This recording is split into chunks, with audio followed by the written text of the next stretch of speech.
Welcome back to the Poultry Doc Podcast. I'm your host, Dr. Blaine Moseshek. Today, we're checking up on Martha, who was attacked by a raccoon and is in recovery. I'll go over some quick tips on how you can protect your flock from daytime and nighttime predators. Let's head to the coop. Hello and welcome everybody. I'm Dr. Blaine Moseshek and this is the Poultry Doc Podcast. And today we're at Sally's house just west of downtown Austin. Beautiful little cottage. We'll get to see more of in a second outside. But I was here last week and Sally had called that one of her hens got in a scuffle with a raccoon, I think, right? And injured her eye. So there seemed to be a scratch on the eye and it became infected. And so again, we were here about a week ago and we put her on some medication to clear that up. But what I want to focus on today is the importance of protecting your flock from predators. And so, Sally, why don't you give us a little bit of a history again about what happened and what you saw and how things went down. Okay. The kids usually put them into the coop as the sun goes down. They forgot. It was about 9:30 p.m. and they realized, oh shoot, we haven't done the chickens. So they went down there, and as they were going down there, they interrupted a raccoon that was in the coop and had dragged her out. And so she was kind of lying on the ground, just like panting, but she was alive, but she had lost a lot of feathers. So you'll probably feel there's like bald patches there. And so they woke me up. I came down, put her, I said, there's not much we can do. We put her in the coop, closed the coop. And the next day she had, an eye was closed, was fused shut with what I thought was a scratch and then evidently when I took a photo of it and sent it to you, you said it was an infection on the inside of the eye. Yeah. So some of those, when you scratch the eye, obviously it tears a lot. And then sometimes, too, it opens it up for bacterial infections, and that's what it looked like in this case here. So we went ahead and put her on some antibiotics, which seemed to clear it up. She's pretty much, this is the affected eye here on the left.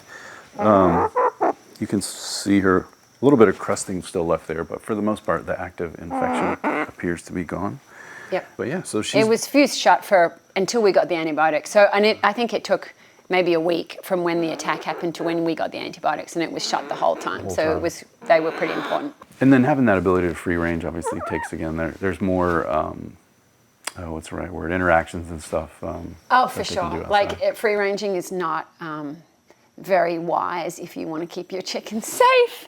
There are dogs that, come by and take them occasionally or attack them. And we've had actually one survive 2 dog attacks. Oh, wow. But it's not ideal. Yeah. But our yard is so small that I just feel guilty trying to lock them in. Yeah, for sure. And so I guess the predators kind of changed. We're like literally in the shadows of downtown Austin. And, whether you're out in the country or you're out here in the city, that you have similar predators, raccoons you mentioned, dogs too. We've had some episodes with Maggie actually that talked about dogs attacking her chickens and she losing quite a few to dogs in the country. But Same thing can happen here, right? Well, we have coyotes, foxes along this street.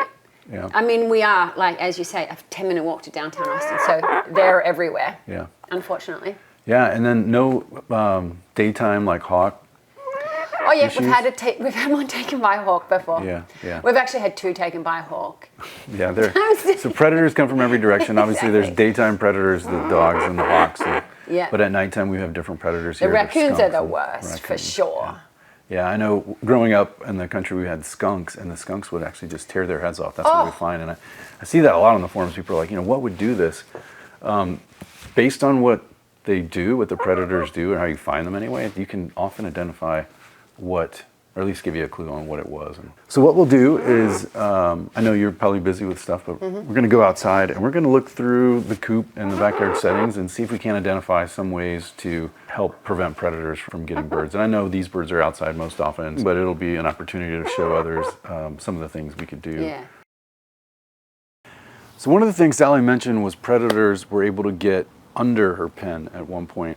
Now with the coop that she has, you'll notice that it has a solid bottom, which is important. It prevents predators from getting in through the bottom. But in those cases where you're trying to protect the coop, you want to take that wire and bury it and then fold it out so that if that predator digs, it's standing on top of the wire and it can't pull it out from underneath. And that keeps that predator from being able to dig inside. It's very important that we protect our birds at night. And so part of that is making sure the door's closed. And one of the tools that we have today are with automated coop doors where we can set the times where they close at night and then open again in the morning. Bird netting to protect from hawks above. One of the things that we can do to keep flocks safe is to keep things tidy and make sure we don't have places where those predators can hide. Keep an eye out for signs of predators, like these droppings here are most likely raccoons. If we see that, we know that there's a problem.